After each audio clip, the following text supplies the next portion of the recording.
Inés, ¿qué fue lo que pasó el 19 de abril de 1810? Porque mira, la historia que uno tiene es que el capitán Emparan iba religiosamente el Jueves Santo a la iglesia catedral, a los oficios de Jueves Santo, y entonces una turba lo llama a cabildo, él se va a la reunión del cabildo, termina asomado en un balcón donde le pregunta al pueblo democráticamente si lo quieren como, y un cura por detrás hace una señal negativa y el pueblo cambia de opinión y a partir de ahí nosotros comenzamos a ser independientes. ¿Qué pasó? Sí, bueno, esa es una síntesis bastante espontánea y fugaz del 19 de abril de 1810. Y esa verdad es de estas fechas, Laureano, polémicas, y no solamente polémicas, sino que tienen ese empaque de anecdótico, de lugar común, equívoco. O sea, en esa fecha, bueno, y además es una fecha. Sí. O sea, en ese momento se resumen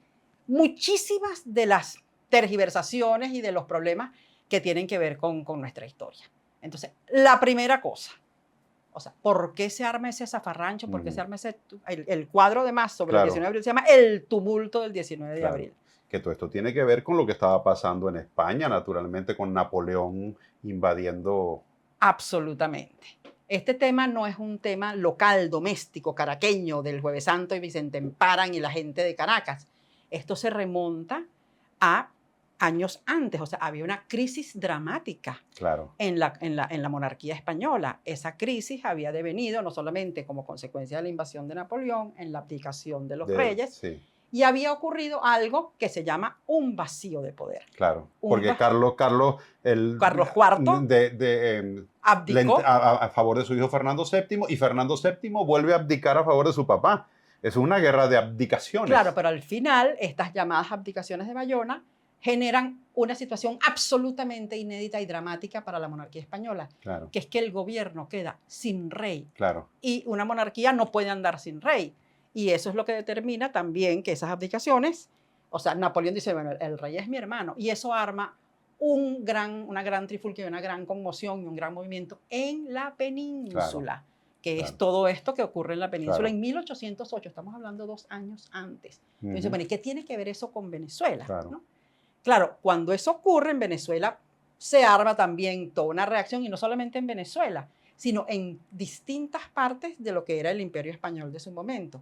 Y allí el elemento esencial tiene que ver quién gobierna, quién manda aquí. Y eso se va a resolver. El 19 de abril. Claro, el asunto es que en España estaba Pepe Botella, que era el hermano de Napoleón, gobernando. Pero aquí, bueno, ¿qué hacíamos? Claro, en España arranca una guerra precisamente contra la guerra de independencia, que llaman ellos. La guerra de independencia, precisamente contra los franceses.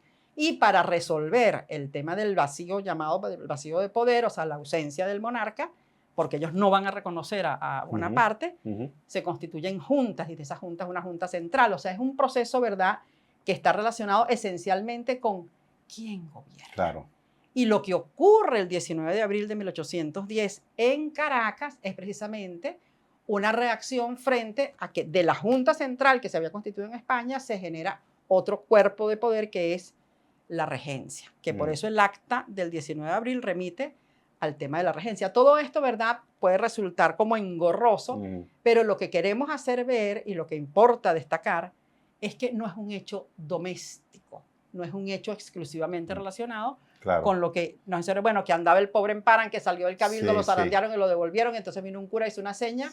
No, tiene que ver con un debate muy importante, que es cómo vamos a resolver este vacío que representa la ausencia de un gobierno legítimo en España. O sea, que lo que se constituye aquí en Caracas ese día es una junta que conserva, o sea, como decir, vamos a proteger los derechos del rey de España, nosotros en Venezuela, mientras el usurpador esté allí.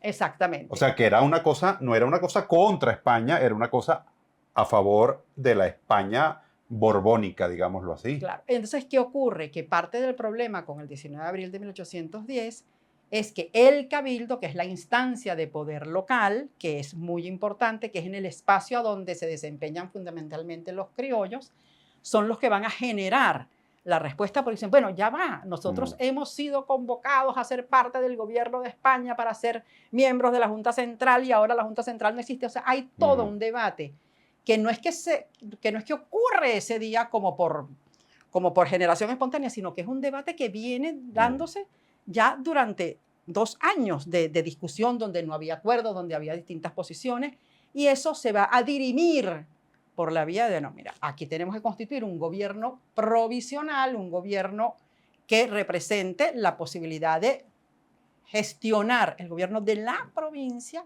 frente a este vacío, y es efectivamente la constitución de la Junta Suprema Defensora de los Derechos de Fernando VII. Eso es lo que ocurre. Ok, y aclaramos una cosa, porque nosotros tenemos un capitán general.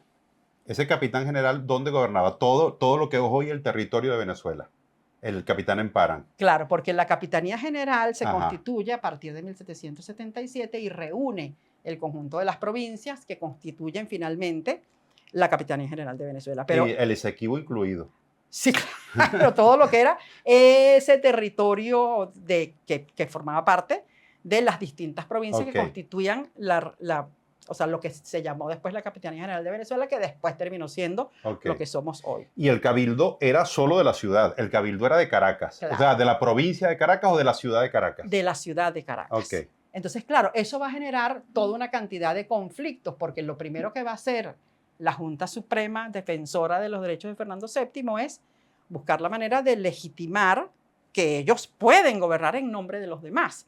Entonces van a empezar a escribirle, o sea, representaciones y oficios a otras provincias para que se sumen a la causa de Caracas. O sea, todo esto, ¿verdad? Lo que nos quiere decir es que el 19 de abril de 1810 es mucho más que un episodio de un balcón y una seña, sino que tiene que ver con un proceso profundamente complejo que involucra la realidad española, la diversidad de posiciones que existen en lo que era la Capitanía General de Venezuela y digamos, como el interés de quienes están en el cabildo, que son fundamentalmente los blancos criollos, de tomar un mayor control de la dirección política de lo que está pasando en ese lugar. Y también ahí seguramente estaban vinculados los que deseaban la independencia y probablemente vieron en ese un primer paso como para tener un gobierno autónomo, porque eso constituyó ya un gobierno autónomo.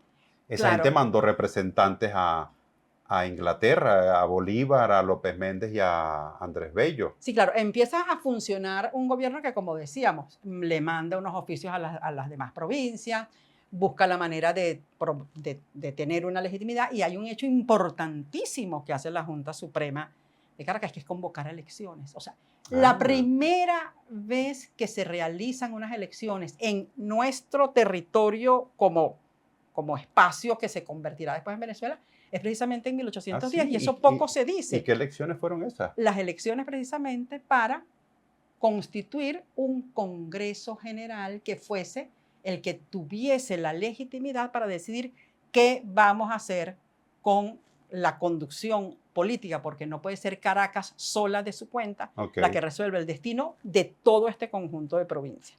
Pero, ¿verdad? Es un hecho que muchas veces se simplifica, se trivializa, se caricaturiza. A uno le gusta el cuentico de que fue y le hizo la ceñita el padre Madariaga, pero efectivamente Emparan terminó ese día su gobierno. Claro, entonces eso es bien importante, o sea, porque esta Junta Suprema Conservadora de los Derechos de Fernando VII destituye a las principales autoridades que había, o sea, no solamente el capitán general, sino a los miembros de la Real Audiencia, que eran como el Tribunal de Justicia, y eso va a crear también una reacción muy complicada, ¿no? Porque no todo el mundo se va a sumar al proyecto, la gente de Maracaibo no lo reconoce, la provincia de Maracaibo, los de la ciudad de Coro, el Cabildo de Coro tampoco, la provincia de Guayana, es decir, que ahí se gesta por primera vez un tema que es qué vamos a hacer, cómo se va a resolver, y por eso, sin que haya habido un espíritu propiamente independentista,